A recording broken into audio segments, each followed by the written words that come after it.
ఈ రోజే డౌన్లోడ్ చేయండి. మీ ఫేవరెట్ షోస్ చూడండి. I hate you Satya, I hate you. అలా మాట్లాడకవని, నేను తట్టుకోలేను. నీకు మంచి జరగాలి, నువ్వు సంతోషంగా ఉండాలి అనుకున్నానే గాని నీకు ద్రోహం చేయాలనే ఉద్దేశం నాకు లేదు. నా ఆలోచనలను, నా ఆశల్ని, నా అభిప్రాయాల్ని అన్నిటినీ వదులుకుంటాను. నీ స్నేహాన్ని మాత్రం వదులుకోలేను. నన్ను శిక్షించు, భరిస్తాను. స్నేహితుడిగా ఉండకూడదు అని మాత్రం అనకు. నేను తట్టుకోలేను. అది నాకు మరణంతో సమానం. నీ ముందు చెంపలేసుకుంటున్నాను.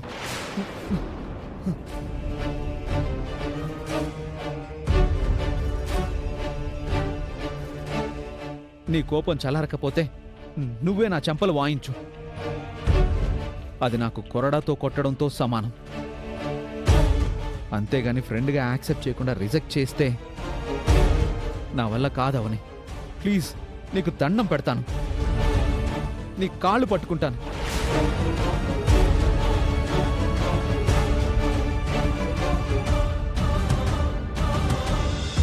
ఇక మీదట నీ మీద ఎటువంటి ఫీలింగ్స్ పెట్టుకోనని దేవుడి మీద ప్రమాణం చేసి చెప్తున్నాను. ఒక స్నేహితుడిగా నువ్వు నష్టపోయిన జీవితాన్ని నీకు తిరిగి తీసుకొచ్చి ఇస్తాను. మన ఇద్దరి మధ్య ఎటువంటి తప్పుడు రిలేషన్ లేదని శ్రీకర్ ముందు నిరూపిస్తాను. వేదవతి కుటుంబానికి నీ గొప్పతనం తెలిసేలా చేస్తాను. Trust me Avani, please.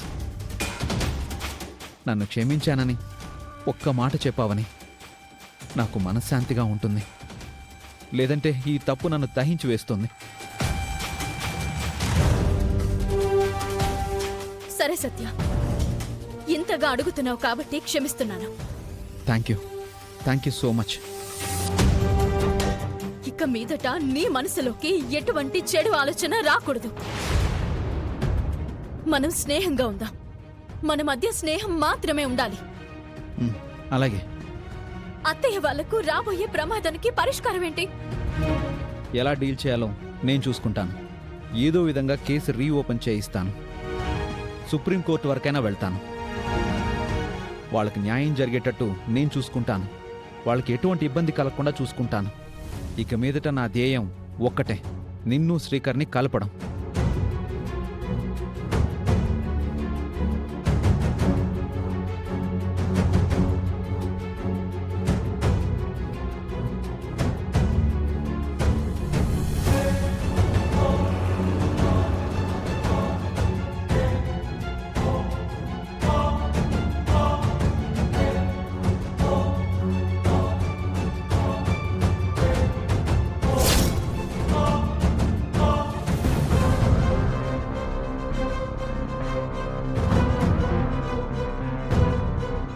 ఏమందిరా?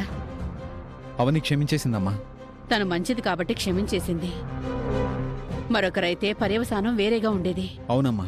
తను ఒక మంచి స్నేహితురాలరా. అవునమ్మా. స్నేహం వేరు, ప్రేమ వేరు. ఒక స్నేహితుడెప్పుడు స్నేహితుడిలానే ఉండాలి, ప్రేమికుడుగా మారకూడదు. అందులోనూ పెళ్ళైపోయిందని తెలిసిన తర్వాత ఆ మనిషిని ఎట్టి పరిస్థితుల్లోనూ ఇబ్బంది పెట్టకూడదు. అమ్మా, అవనికి న్యాయం చేస్తానన్నాను. అత్తింటి వారికి పోగొట్టిన ఆస్తులను తిరిగి వాళ్ళకే వశమయ్యేలా ప్రయత్నం చేస్తాను. ఇక నుంచి మా మధ్య స్నేహం మాత్రమే ఉంటుంది. ఇప్పుడు నాకు సంతోషంగా ఉందిరా. ఇప్పుడు నీలో నా కొడుకు కనబడుతున్నాడు. నువ్వు ఇంకొక మంచి పని చేస్తే అవని జీవితాన్ని నిలబెట్టిన వాడివవుతావు. ఏంటమ్మా అది? DNA రిపోర్ట్స్ అవనికి అనుకూలంగా వచ్చినా నువ్వే మార్చేశావు. అవని జీవితం బాగుపడుతుందనుకున్న సమయంలో నువ్వు అడ్డం పడ్డావు. ఆ నిజం గనక ఇప్పుడు నువ్వు బయట పెట్టావంటే పాపం కడిగేసుకున్నట్టు అవుతుంది. అవని శ్రీకర్లు కలిసిపోతారు. అవునమ్మా. వేదవతి గారి ఇంటికి వెళ్ళి అందులో అవని తప్పేం లేదని ఒప్పుకుంటాను. నా స్వార్థం కోసం అలా చేయాల్సి వచ్చిందని ఆ ఫ్యామిలీకి చెప్పి ఆ తర్వాత అవనికి కూడా చెప్తాను.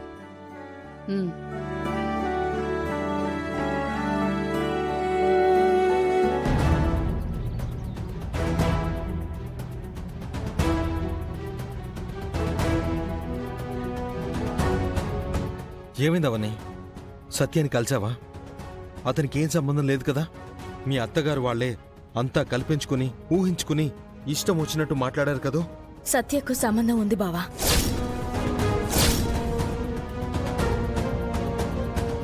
అవునా? నువ్వేం చెప్పకుండా తనెందుకు అలాంటి పనులు చేశాడు?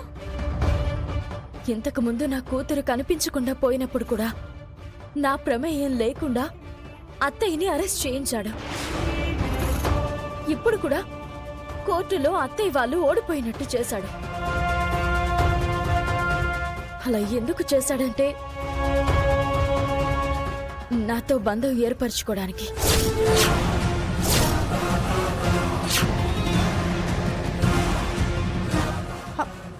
బంధమా? మీ మధ్య స్నేహ బంధం ఉంది కదా, ఇంకేం బంధం కోసం తన తాపత్రయం? తాళి బంధం గురించి.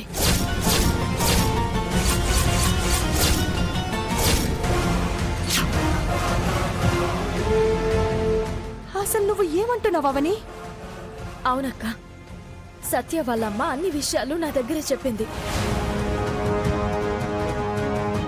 నీ మీద వీడికి అంత స్పెషల్ ఇంట్రెస్ట్ ఎందుకో తెలుసా? దీన్ని నీ మెళ్ళో కట్టడం కోసం. వీడు నిన్నింకా ప్రేమిస్తూనే ఉన్నాడు.